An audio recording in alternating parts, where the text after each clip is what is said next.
Pengalaman saya menjadi masyarakat di lingkungan masyarakat Nias.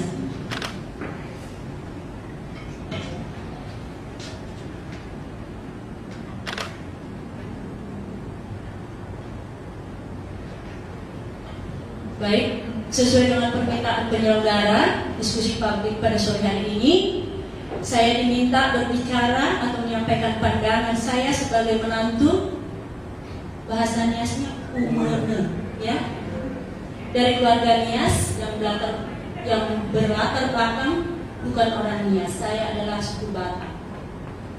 Sebelumnya saya akan menceritakan tentang diri saya.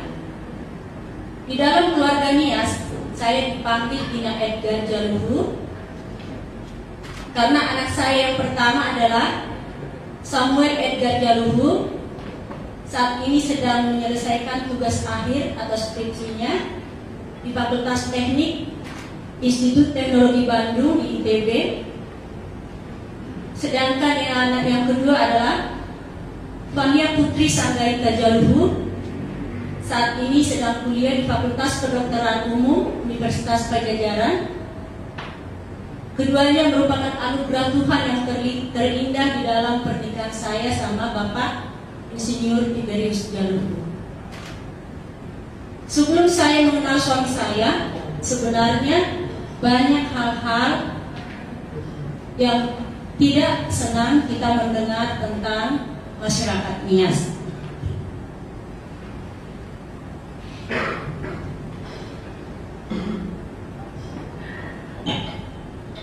Sebenarnya tentang kebiasaan atau budaya sewaktu saya masih sekolah, sewaktu saya masih kuliah, tidak begitu saya ingin tahu lebih dalam, karena waktu kuliah itu saya terlalu difokuskan ayah saya sama ibu saya itu hanya belajar dan belajar.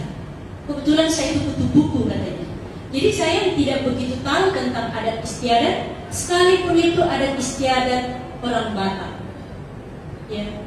Bukan berarti saya nggak peduli tentunya, tetapi waktu itu pemikiran saya larut saya di dalam belajar terus dan belajar terus.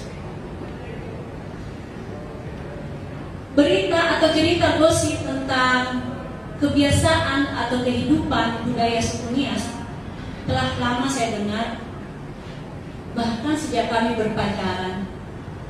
Saya sama suami saya berpacaran sewaktu kami kuliah di Fakultas Hukum Universitas Sumatera Utara, USU, di Padang Bulan, ya. Saya tertarik karena dia sangat ganteng, ya, baik, ya, ganteng, baik, promosi ini sekalian, ya.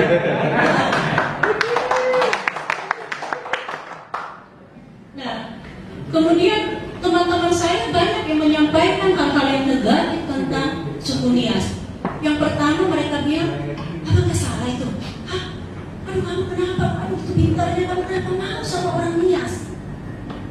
Tidak hanya dari teman-teman, bahkan dari keluarga saya sendiri, di mana ayah saya sama ibu saya sampai jatuh sakit, hampir 2 bulan. Ya, dia bilang apa? Apa nggak ada nak selain itu, kamu apa nggak tahu mereka itu begini-begini? Ya. Tapi namanya jodoh, Tuhan sudah memilih yang terbaik untuk saya. Ya. Nah, kemudian juga setelah kami menikah, masih ada anggota keluarga yang menanyakan hal-hal yang negatif terhadap suku Nias kepada saya, termasuk isu yang di Facebook itu katanya kalau misalnya nanti kalau kamu nikah sama dia, nanti yang tidur itu duluan adalah mertua. Dan sadis banget ini. Ya. Waktu itu sama sekali saya tidak ada curiga atau sejenisnya. Kenapa? Karena selama berpacaran saya lihat perilaku suami saya ini sangat baik, jadi tidak ada hal-hal yang perlu saya harus khawatirkan.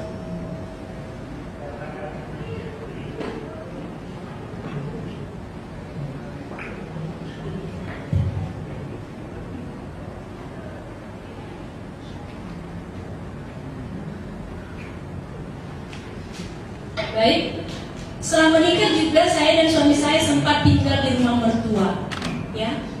beberapa bulan, tidak lama sih ya.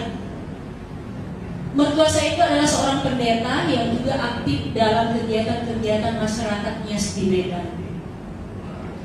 Kenapa kami tinggal di rumah mertua? Tujuan kami waktu itu adalah untuk menyesuaikan diri dulu dengan kehidupan keluarga suami saya, ya, agar saya juga dapat mempelajari hal-hal yang menjadi kebiasaan hidup di dalam keluarga suami saya, ya, di tengah masyarakat dan tentu di tengah jemaat gereja juga. Saya mengenal hubungan sosial kemasyarakatan dan kehidupan rohani yang sangat hangat melalui keluarga mertua saya. Ya, mertua saya laki-laki, mertua saya perempuan itu sangat sayang sama saya, selalu membangga-banggakan saya. Ya, jadi saya tidak pernah merasa sedikit pun ada hal-hal yang negatif tentang keluarga orang Nias, karena mertua saya sendiri sangat baik, bahkan taat beragama.